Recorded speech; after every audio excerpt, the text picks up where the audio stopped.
Allah, saudara-saudara kaum muslimin jamaah tarawih Isya dan tarawih Masjid Al-Bilal, Cempaka Baru, Kemayoran, Jakarta Pusat. Pada malam ini materi yang diamanahkan oleh DKM atau panitia Ramadan adalah i'tikaf dan Lailatul Qadar. Pada malam yang ke-22 ini materi kita adalah i'tikaf dan Lailatul Qadar.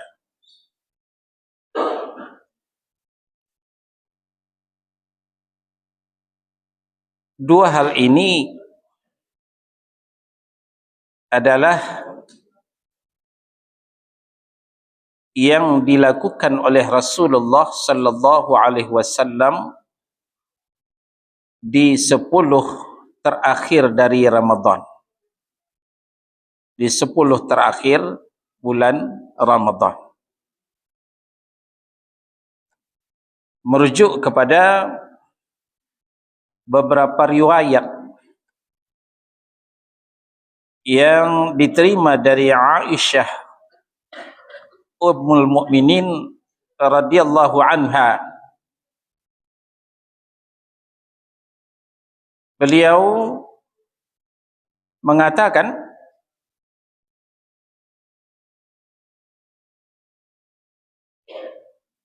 qalat, beliau berkata, anna an-nabiyya sallallahu alaihi wasallam kana ya'takiful 'asharal awakhira min Ramadan hatta tawaffahu Allahu thumma i'takafa azwajuhu min ba'dih. Kata Aisyah radhiyallahu anha bahwasanya Nabi sallallahu alaihi wasallam biasa beriktikaf di 10 hari terakhir dari bulan Ramadan hingga beliau wafat. Lalu setelah itu istri-istri beliau pun beriktikaf setelah beliau wafat. Muttafaqun alaih, sahih, diriwayatkan oleh Al-Bukhari dan Muslim. Faedah yang kita ambil daripada hadis yang mulia ini, ternyata iktikaf bukan hanya dilakukan oleh kaum muslimin, tapi juga dilakukan oleh kaum muslimah. Istri Nabi juga ikut iktikaf. Nah, oleh sebab itu yang disampaikan oleh panitia Ramadan tadi menyuruh kita bersiap-siap, mempersiapkan diri untuk iktikaf bukan hanya kepada bapak-bapak, tapi juga kepada ibu-ibu, supaya menyiapkan diri, menyiapkan waktu untuk kegiatan iktikaf ini. Ini hadis yang pertama. Kemudian hadis yang kedua, ini juga dari Aisyah radhiyallahu anha, Ummul Mukminin. Kana Rasulullah sallallahu alaihi wasallam, adalah Rasulullah sallallahu alaihi wasallam bersungguh-sungguh melakukan iktikaf pada 10 terakhir bulan Ramadan. Wa yaqul, kemudian beliau bersabda, tahurru lailatul qadr fil 'ashril awakhir min Ramadan. Bersungguh-sungguhlah dalam mencari Lailatul Qadar pada 10 hari terakhir daripada bulan Ramadan. Hadis ini juga muttafaqun alaih, sahih riwayat Al-Bukhari dan Muslim. Di hadis yang kedua ini kita ambil faidah bahwa antara i'tikaf dengan Lailatul Qadar memang punya hubungan di suatu segi. Ya. Memang punya hubungan dalam suatu segi. Tapi di segi lain nanti antara i'tikaf dengan Lailatul Qadar bisa terpisah. Ini perlu kita jelaskan. I'tikaf dilakukan di masjid. Masjid yang dimaksud masjid jami' yang didirikan solat Jumat. Tidak ada i'tikaf di musalla atau di masjid yang tidak didirikan solat Jumat. Allah berfirman, "Wala tubashiruhunna wa antum aakifuna fil masajid." Jangan kau gauli mereka ketika kamu i'tikaf di masjid. Setelah Allah mengatakan, di malam hari makanlah, minumlah, sampai jelas benang putih dengan benang hitam yaitu fajar, dan pergaulilah mereka istrimu itu dengan baik. Nah, lalu datang ayat pembatasan, wala tubashiruhunna wa antum aakifuna fil masajid. Jangan gauli mereka istrimu itu ketika kamu i'tikaf di masjid. Nah, kalau demikian tidak ada i'tikaf di musalla. Ya. Jadi masjid yang dimaksud adalah masjid jami'. Ini yang disepakati oleh para ulama di kalangan Ahlus Sunnah wal Jamaah. Nah, lalu kemudian Lailatul Qadar bisa kita dapatkan walaupun tidak di masjid. Nah, tentu yang namanya i'tikaf ini bentuknya enak, bentuknya senang, ya, makan gratis, minum gratis di masjid. Tapi ini kan leluasa bagi yang purna tugas. Yang purnawirawan, yang sudah pensiun, nah ini bisa. Tapi bagi yang masih terikat dinas, ini berat. Ya, begadang malam lalu pagi berangkat kerja. Atau dinas malam. Apakah mereka yang tidak bisa i'tikaf tidak mendapatkan malam qadar? Nah, ini perlu kita jelaskan. Ternyata Lailatul Qadar bukan hanya untuk orang i'tikaf. Kalau umpamanya kita tidak bisa i'tikaf, jangan berkecil hati. Malam Qadar tetap bisa kita dapatkan. Dengan catatan, isilah malam itu dengan berbagai macam ibadah. Kita dinas malam, bawa Quran kecil kalau memang hafalannya terbatas. Baca Quran sedang berdinas. Berzikir sedang berdinas, istighfar, baca solawat dan lain sebagainya. Pas ketika itu malam qadar, maka kita mendapatkan malam yang utama. Keutamaan malam qadar tentu tidak perlu lagi kita jelaskan. Ayat Allah jelas, Lailatul Qadri khairum min alfi syahr. Malam qadar itu lebih baik dari 1000 bulan. Kalau dikonversi 1000 bulan itu 83 tahun plus 4 bulan. Nah, coba saya tanya, nggak usah dijawab dengan mulut, dalam hati saja. Siapa yang kepala 8 di sini? Sudah ada belum? Yang umurnya 80 tahun lebih? Mungkin kalau ada bisa dihitung dengan jari. Yang banyak mungkin kepala 7. Iya. Walaupun umur kita belum sampai 80 tahun, tapi ternyata pahala ibadah untuk 80 tahun sudah disiapkan oleh Allah Subhanahu wa taala. Malah plus 4 bulan. 83 tahun 4 bulan. Itulah kalau dikonversi 1000 bulan itu. Di mana itu didapatkan? Di satu malam yang disebut dengan malam Qadar. Nah, kita sudah paham itu. Enggak perlu lagi kita uraikan, ya. Enggak usah diajai tiap baranang, enggak perlu dilatih tentara babarih. Udah jelas. Nah, sekarang kapan waktunya Lailatul Qadar itu? Nah, ini berlapis hadisnya. Maka para ulama mengatakan hadis umum, lalu ada hadis khusus, ada lagi khusus dari khusus. Nah, kita bacakan hadis yang umum tadi dari Aisyah radhiyallahu anha. Pesan Nabi sallallahu alaihi wasallam, carilah Lailatul Qadar itu pada 10 malam terakhir dari Ramadan. Ya, mulai daripada 21, 22, 23, 24, 25, 26, 27, 28, 29, 30.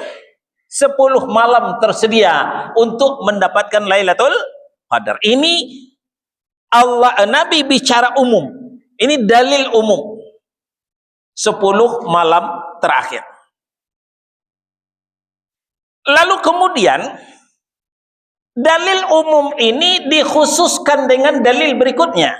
Masih dari Aisyah radhiyallahu anha. Masih muttafaqun alaih, sahih riwayat Al-Bukhari dan Muslim. Kata Nabi sallallahu alaihi wasallam, taharraw lailatul qadri fil watri minal ashril awakhiri min Ramadan. Carilah Lailatul Qadar itu pada malam ganjil di 10 terakhir dari Ramadan. Kalau tadi tidak disebutkan malam ganjil, Nabi bicara umum 10 malam terakhir. Sekarang dikhususkan dengan malam ganjil, malam 21. Kemarin, ya, udah lewat. Malam 23, malam 25, malam 27, malam 29. Nah, ini 5 malam ini betul-betul kita perhatikan. 5 malam ini betul-betul kita jaga untuk mendapatkan malam Qadar. Ya, 5 malam ini. Malam 21 udah lewat dari malam. Jadi tinggal 4 lagi. Lalu kemudian dikhususkan lagi dengan dalil berikutnya. Hadis dari Ubadah bin Samit radhiyallahu an, diriwayatkan oleh Ahmad, Ad-Darimi, Ibnu Hibban. Kata Nabi sallallahu alaihi wasallam, faltamisuha fit tasi'ah was-sabi'ah wal khamisah. Bersungguh-sungguhlah, carilah Lailatul Qadar itu pada malam ke-29, pada malam ke-27, pada malam ke-25. Nah, dikhususkan lagi. 3 malam ini juga nggak bisa, ya. Dikurangi lagi. Dari 10 malam tadi dikurangi, dikhususkan. Lalu dikhususkan lagi menjadi 3 malam. Nah, 3 malam inilah kemungkinan masuknya atau turunnya Lailatul Qadar. Lalu apa yang dilakukan oleh Nabi sallallahu alaihi wasallam? Kembali hadis dari Aisyah radhiyallahu anha, riwayat Muslim, Abu Daud, An-Nasa'i. Kana an-nabiyyu sallallahu alaihi wasallam idza dakhala al-ashru shadda mi'zarah wa ahya lailah wa aiqadha ahlah. Ada 3 hal yang dilakukan oleh Nabi sallallahu alaihi wasallam kalau sudah masuk 10 hari terakhir dari Ramadan. 1, syadda mi'zarah, mengencangkan ikat pinggang, bukan melepas. Kita biasanya habis buka, pas kebanyakan enak makan buka, dilepas ikat pinggangnya. Terbalik. Nabi itu lebih mengencangkan ikat pinggangnya. Artinya apa? Mengurangi makan. Sebab kalau makan masih banyak, ngantuk pun datang. Akhirnya itikaf tidur. Ya, itikaf tidur. Itikaf itu beribadah, bukan tidur. Maka dikencangkan ikat pinggang, dikurangi makan, ya, dikurangi tidurnya. Kalau tertidur nggak apa-apa, ya. Tapi jangan dari sore, dari habis tarawih sampai azan subuh tidur terus. Kapan tuh ibadahnya? Nah, demikian ya. Jadi pertama, syadda mi'zarah, mengencangkan ikat pinggang. Yang kedua,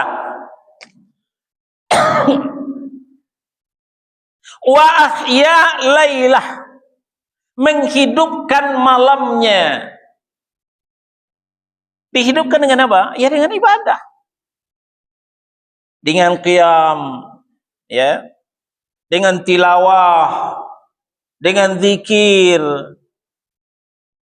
membaca tafsir, membaca hadis, kitab para ulama, silahkan. Nah, bicara qiyam, ini perlu kita jelaskan. Qiyam itu, kita lihat kan jam 2 malam, lalu sholat lagi berjamaah, kan itu yang kita lihat. Yang dimaksud qiyam bukan hanya itu. Yang barusan kita lakukan itu juga qiyam. Ya. Itu juga termasuk qiyam sesuai dengan kata Nabi, man qama ramadhana imanan wa ihtisaba ghufira lahu ma taqaddama min dzambi. Barang siapa yang mendirikan malam Ramadan dengan iman dan ikhlas, diampuni dosanya yang telah berlalu. Man qama lailatal qadri imanan wa ihtisaba ghufira lahu ma taqaddama min dzambi. Barang siapa yang mendirikan malam Ramadan, malam Lailatul Qadar dengan iman dan ikhlas, diampuni dosanya yang telah berlalu. Jadi qiyam yang dimaksud semua solat kita di malam Qadar itu, mulai pada maghrib, isya, tarawih, itu dimaksud dengan qiyam. Nah, maka dari itu, kalau sudah tarawih, ya tidak ditekankan lagi solat jam 2 malam. Ya, lebih baik diganti dengan tilawah, membaca Al-Quran bila perlu tamat 1 juz malam itu. Kalau bisa 2 juz, kenapa tidak? Nah, kalau memang mau sholat jam 2 malam, sorenya nggak usah tarawih. Ya, habis sholat isya, tilawah. Silakan orang tarawih, kita nggak ikut tarawih. Kita mengumpulkan tenaga untuk sholat jam 2 malam nanti. Bukan pula dikatakan anti tarawih. Ya, jangan pula nanti salah faham. Dalam rangka mengumpulkan tenaga untuk sholat nanti jam 2 malam. Ya, biasanya jam 2 malam itu surahnya lebih panjang. Ya, kalau staminanya tidak fit, ya gempor. Nah, itu ada 2 pilihan. Kalau tarawih di sore hari, malam tidak usah, cukup kita tilawah. Tapi kalau mau qiyam jam 2 malam, sorenya nggak usah ikut tarawih, mendingan tilawah. Jadi antara sholat dengan tilawah itu pahalanya berpacu-pacu. Jangan kita, waktu kita habis dengan sholat, kita ketika tilawah gempor. Ketinggalan tilawahnya, sayang-sayang. Itu ya. Nah, itu yang dikatakan wa ahya lailah, menghidupkan malamnya. Nah, maka dari itu saran saya, kalau di malam-malam yang istimewa itu HP-nya sebaiknya masuk tas. Ya. Nanti berdering HP ada proyek 90 juta. Buyar lagi itikafnya. Terganggu dengan urusan duniawi. Jadi HP-nya masuk tas saja, di silent, masuk tas. Ya, begitu sudah masuk itikaf, ya, kapan HP-nya dibuka? Ya setelah sholat subuh saja besok. Supaya kegiatan itikaf kita, apalagi dalam rangka mencari Lailatul Qadar, tidak terganggu. Itu dimaksud dengan wa ahya lailah, menghidupkan malamnya. Jangan diisi dengan ngobrol, jangan diisi dengan game, nonton YouTube, ya. Tinggalkan itu dulu. Kita fokus untuk ibadah. Yang ketiga, wa aiqadha ahlah. Beliau sallallahu alaihi wasallam membangunkan keluarganya. Awas, jangan egois. Jangan mau masuk surga sendiri. Ajak keluarga untuk masuk surga. Ajak juga keluarga untuk ibadah pada malam Qadar itu. Nah, tentu dengan persuasif. Bangun, jangan begitu. Bangun nak. Ini malam lebih baik dari 1000 bulan ini. Sayang-sayang kalau terlewat. Ayo bangun nak, kita ibadah. Ya, kita bujuk, kita rayu anak cucu kita supaya ikut ibadah pada malam itu. Nah, lalu apa zikir yang utama atau doa yang utama yang kita baca pada malam Qadar itu atau ketika i'tikaf itu? Kembali hadis dari Aisyah radhiyallahu anha, diriwayatkan oleh At-Tirmidzi, An-Nasa'i, Ibnu Majah dan Ahmad. Kata Aisyah radhiyallahu anha, "Qultu ya Rasulullah," ya, saya tanyakan kepada Nabi sallallahu alaihi wasallam, "Ma aqulu fiha?"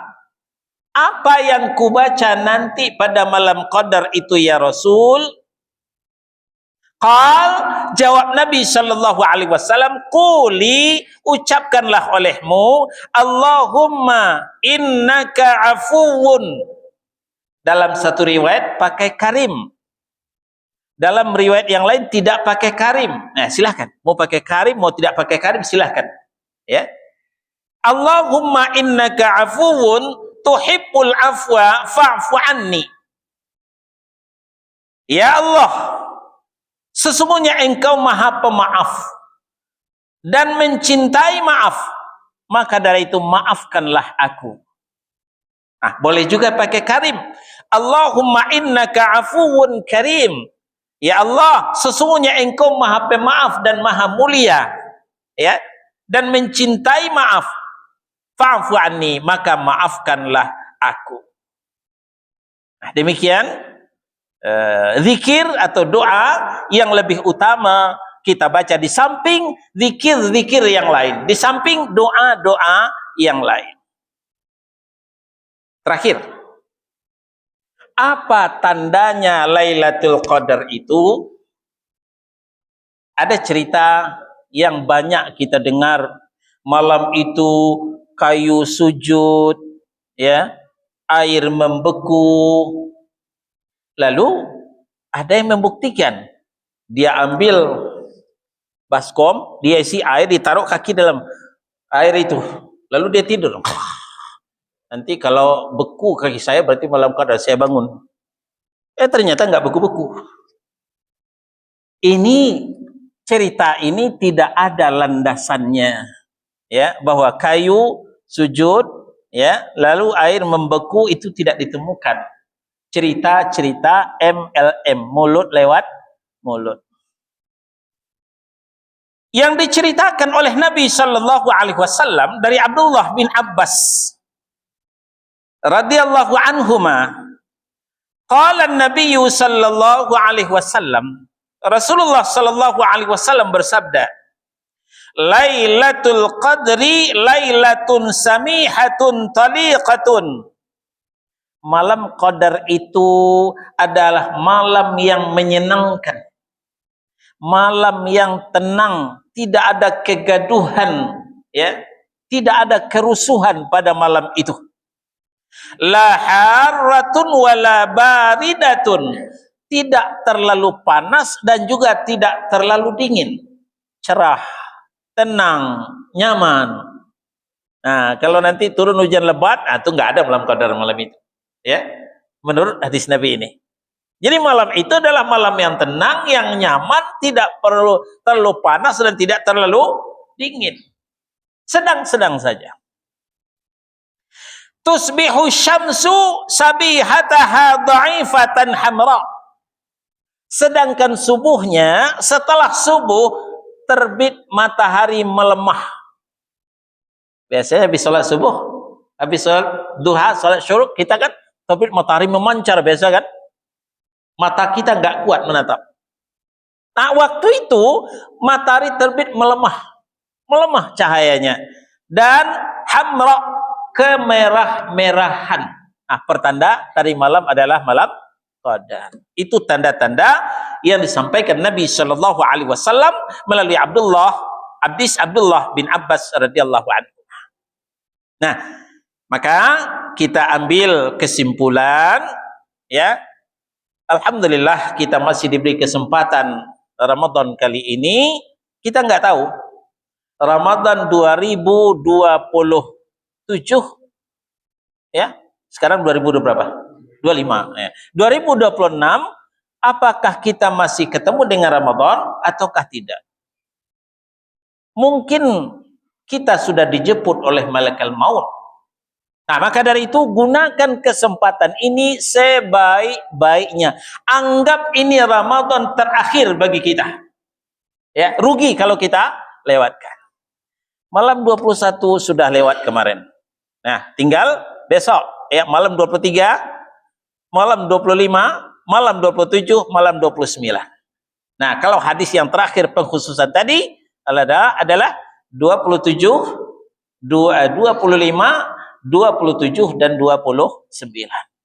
Nah, namun ya, hikmah kenapa ini dirahasiakan oleh Allah supaya kita mengisi malam-malam terakhir ini dengan full ibadah, ya, penuh dengan ibadah. Tinggalkan perbuatan yang sia-sia, tinggalkan perbuatan yang tidak berguna.